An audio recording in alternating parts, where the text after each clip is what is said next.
local news, local weather, and local sports. On your side. Channel 2 News at 6 starts now. The countdown to the solar eclipse continues. We are now less than 5 months from April 8th, when parts of western New York will be in the path of totality for the eclipse. I'm Dave McKinley, and tonight the Buffalo Museum of Science is speaking with folks about safety while viewing the eclipse.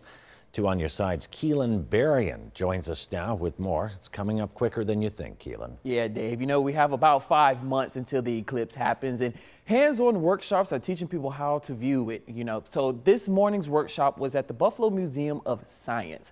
This is where Holly Cohen, the astronomy coordinator, is teaching folks what to expect and how to prepare. But of course, everything depends on weather. Cohen says the moon will completely block the sun, causing it to get dark. She says whether it's cloudy or not, we will all still see it get dark outside. She says it's going to be like a dusk level dark, and it's not the middle of the night kind of dark.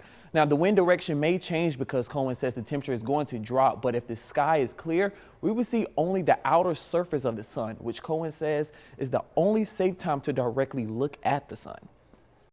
Everything that's going to happen with this total solar eclipse is a coincidence. The sun, the moon, and the earth are just going to perfectly align in that order, and it's just very lucky that this is coming to western New York.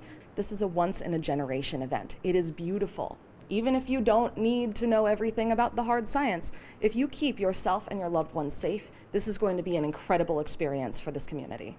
Now, Cohen says they will have more workshops in the future, but Cohen says the last time the total eclipse came to western New York was back in 1995. And, they're giving out these little glasses to use to see the eclipse. They're being handed out at the Science Museum. On your side in the studio, Keelan Berrien, Channel 2 News.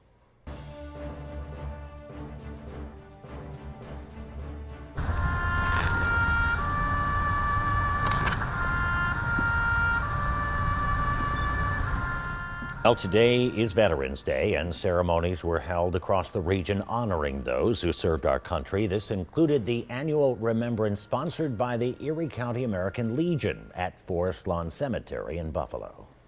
Today, every year, Veterans Day is very important. We're honored to be the host site for the recognition of all of our veterans, and we're very excited that the ROTC is here. And we see the next generation of individuals who are willing to serve. 7,100 veteran graves in the Field of Valor were decorated for today's special service. And the home of the brave. And veterans were also honored at the Buffalo and Erie County Naval and Military Park, where several were recognized posthumously, with family members speaking on their behalf. The members of my family who served our country are significant in helping shape our history and the present-day freedoms we're able to enjoy. I think it's important to recognize and honor them for making a difference in our lives. Veterans received free admission to the Naval Park today. President Biden marked Veterans Day at Arlington National Cemetery, along with Vice President Harris attending a wreath laying at the tomb of the unknown soldier. There, the president called U.S. veterans the greatest fighting force in the history of the world. Folks, as a nation, we owe them. We owe you, not just for keeping the flame of freedom burning during the darkest of moments, but for serving our communities even after they hang up their uniforms, for inspiring the next generation to serve. Yesterday, the White House announced an expansion of health care coverage for veterans. If you are honoring a service member this Veterans Day, make sure you share your pictures with us. Here are just some of the photos and messages we have received so far today. You could see yourself online or on air too. Just post on social media with the hashtag #BeOn2. Tonight we're celebrating West of New York with an early kickoff of the holiday season in North Tonawanda and Depew. Folks started their shopping at some local craft shows. The Depew High School annual holiday craft show offered more than 100 vendors. Meanwhile, the Buffalo Mafia Vendor Show at Greenhouse Event Center brought artisans specializing in all things Buffalo. Bills Mafia is going to have to wait an extra day for their football fix as the Bills play in prime time once again on Monday Night Football. 2 on your side's Jonathan Acosta reports from Highmark Stadium with a look ahead at that game in Orchard Park.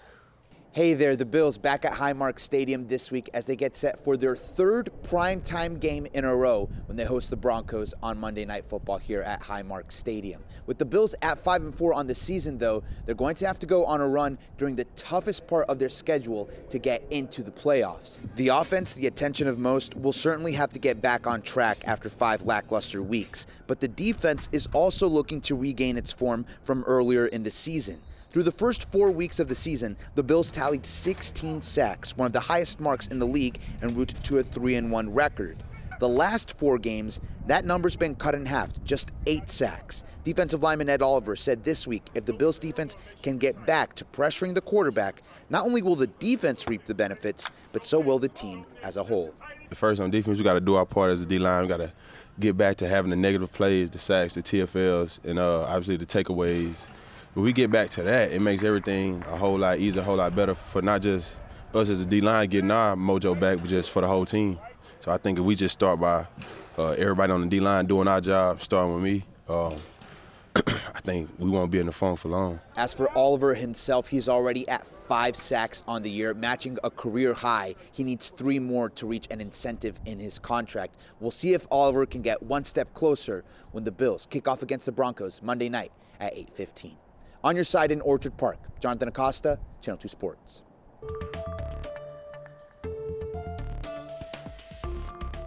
Hi everybody, I'm Paul Hare with your forecast. It was a little chilly today, but we saw a lot of sun, at least here and there. We are now seeing a lot of clouds at the moment, but that's it, no precipitation to speak of, which is great news. We do have high pressure right now in control, and that's going to be staying in control for the next several days, almost all the way up to the end of the week. So again, really not to write home about in terms of clouds even, and certainly not precipitation. That high pressure is going to move off, and we have some more high pressure on the way that is going to be keeping us high and dry for much of the week. When we get Monday late in the night, it looks like there are possibly some showers that are trying to sneak into the area, but this high pressure should keep that east of us. It might hit Rochester and Syracuse, but it should not be entering our neck of the woods, at least as far as the models are showing right now. And that high pressure is going to hold that off through Tuesday and Wednesday and Thursday until the end of the week. So we're seeing a fantastic week ahead. Taking a closer look, we do have some clouds around right now. These are lake effect clouds, not producing any rain, but it's going to clear out as we go through the day on Sunday. So you'll be seeing plenty of that sun.